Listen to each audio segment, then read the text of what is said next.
Bonjour et bienvenue dans ce nouvel épisode d'EcoCheck. Dans l'épisode précédent, nous avons discuté de l'impact économique d'un éventuel embargo sur l'énergie russe, le gaz et le pétrole donc.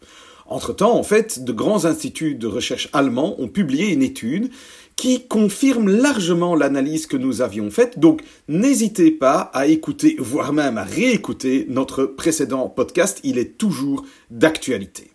Dans cet épisode, nous allons parler des nouveaux problèmes dans les chaînes d'approvisionnement mondiales. Mon nom est Philippe Ledan et je suis expert économiste chez ING Belgique. La pandémie et le confinement qui l'a accompagné n'ont pas seulement provoqué une forte baisse de la demande de biens et services. Elle a également réduit l'offre, car de nombreuses usines ont été fermées et ont été contraintes de produire à un rythme plus lent en raison du manque de main-d'œuvre. Lorsque la campagne de vaccination a progressivement relancé l'économie, l'offre n'a pas pu suivre immédiatement, d'autant plus que la demande reprenait de plus belle. Et en outre, dans certaines parties du monde, ces pays étaient encore aux prises avec le Covid, ce qui signifie que les composants nécessaires pour la fabrication de toute une série de choses que nous produisons, ces composants ne nous parvenaient pas.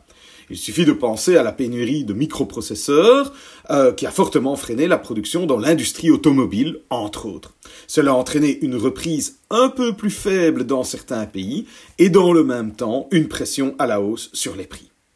À la fin de l'année dernière, les choses ont commencé à s'améliorer.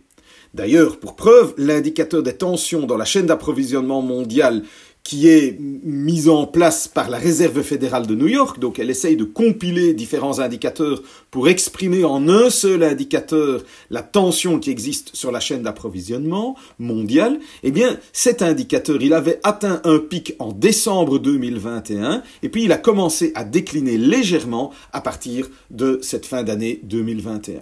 Cela a ouvert la voie à une nouvelle accélération de la croissance en Europe. Malheureusement, cette histoire n'est déjà plus d'actualité, car des perturbations majeures se produisent à nouveau dans la chaîne d'approvisionnement mondiale. Tout d'abord, il y a évidemment les nouveaux problèmes de Covid en Chine. Le variant Omicron continue de se propager et le gouvernement chinois, il continue à adhérer à sa politique stricte, très stricte, zéro Covid, selon laquelle, à la moindre détection d'un cas de Covid, des confinements stricts sont mis en œuvre. En conséquence, ces dernières semaines, un confinement a également été mis en place à Shanghai, où les gens n'étaient même pas autorisés à quitter leur domicile pour faire leurs courses.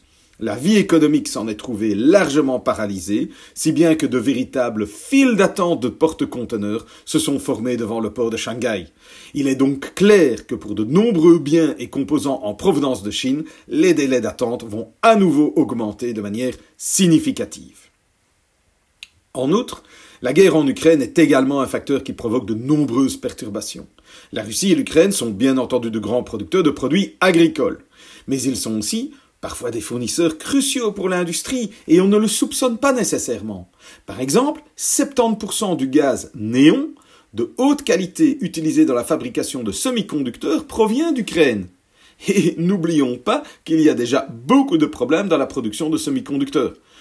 Le directeur d'ASML, qui est un fabricant de machines permettant de produire des microprocesseurs, donc à partir de semi-conducteurs, a récemment dit qu'il connaissait même une entreprise industrielle qui achetait des machines à laver pour en extraire les semi-conducteurs qu'elle mettait ensuite dans ses modules industriels.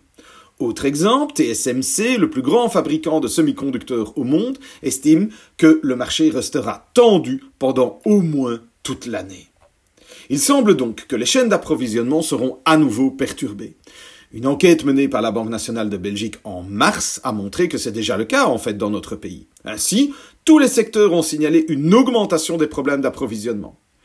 Près de 2/3 des entreprises de l'industrie, du commerce de gros et de la construction avaient déjà connu des ruptures d'approvisionnement modérées ou graves en mars.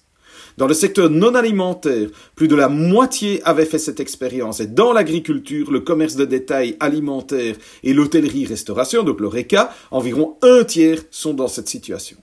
Selon les entreprises interrogées, les plans d'investissement pour les 2 prochaines années, et ça c'est aussi très important, seront réduits de 12% en moyenne en raison des problèmes d'approvisionnement et bien sûr de l'augmentation des coûts des composants et de la main-d'œuvre. Parce qu'évidemment, quand on a des problèmes d'approvisionnement, Il y a un problème de volume, mais n'oublions pas que ça se traduit également par des tensions sur les prix.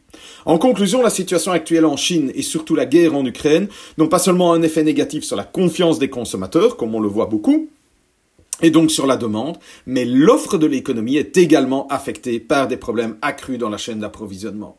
Tout ceci nous amène à conclure que les perspectives de croissance à court terme, eh bien, elles semblent malheureusement un peu moins roses et, comme beaucoup, nous avons dû les revoir à la baisse. Je vous rappelle que le FMI a publié ses dernières prévisions économiques il y a peu, et là aussi, on a un abaissement des prévisions de croissance pour l'année 2022. C'est notamment lié à ce que l'on vient de vous expliquer.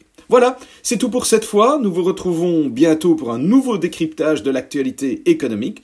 Je vous remercie pour votre écoute et je vous dis à la prochaine fois.